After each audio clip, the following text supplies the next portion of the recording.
It is back to school season. We have students in multiple districts in our region returning to the classroom today. We have team coverage following the start of the new year. King 5 Savannah Welch is at Newcastle Elementary. She is following changes in the Issaquah School District after a recent levy passed. And first, let's get this Christian Balderas live in Seattle this morning, where teachers voted to authorize a strike. Now, less than a week before school starts. Christian, do we know about this vote? It doesn't necessarily guarantee that there's going to be a picket line, but it pressures a deal, right? Jake, that's right. This doesn't automatically trigger a strike, but it definitely sends a clear message to the school district. And the challenge is really that both sides are negotiating against a backdrop of an $87 million budget deficit. And so far, both sides have come to an agreement on only a handful of issues. Now, the last time that there was a teacher strike was in 2022, when teachers walked off the job and the school year started a week late. Now that could happen again. Seattle educators' current contract expires August 31st. If there's no agreement in place by September 2nd, the first day of school could be delayed.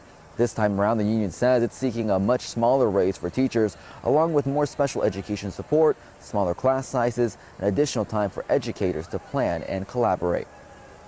It's actually insulting.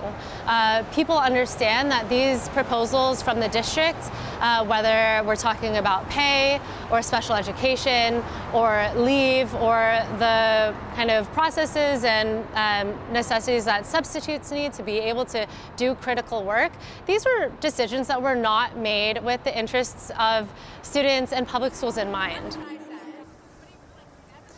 When it comes to pay, the union says it's asking for far less than it did 4 years ago. Certificated educators, like teachers, are seeking raises of 1.5%, 2%, and 2.5% over the next 3 years, in addition to the inflationary increases they already received through the state. That's a much smaller ask than 7%, the first year raise educators won after the 2022 strike. Now, keep in mind, these negotiations are happening with a new superintendent, Ben Schuldner. Now, while both sides have reached a tentative agreement on some issues, there are still about 50 outstanding issues that are on the table. In Seattle, I'm Christian Balderas, King 5 News. Christian, thanks. A story we will stay on top of. Also this morning, a man is now dead after a Pierce County standoff ended with an explosion outside of a home near Sumner. Police say it began with a domestic violence call at an apartment complex in Puyallup yesterday afternoon. The victim said she had been physically assaulted by her ex-boyfriend, who ran when she attempted to call 911. Officers were able to track him to this home in Sumner. After more than an hour of negotiating, he came outside but remained uncooperative. When officers released a canine to arrest him, he detonated some kind of explosive device. I can tell you that there was a canine right there with him when the device went, and the canine fortunately was not hurt, so it wasn't an explosion that of very large magnitude, but it clearly was enough to cause death. Thankfully, no one died. 4 police officers were taken to the hospital as a precaution and have been cleared. The canine also checked by a vet and is okay. No other explosive devices were found. The 45-year-old suspect's name has not been released.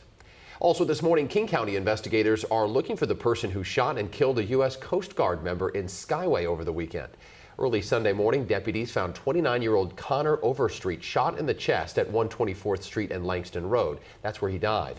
Loved ones are calling it a random attack. Overstreet was assigned to Coast Guard Air Station Ventura in California.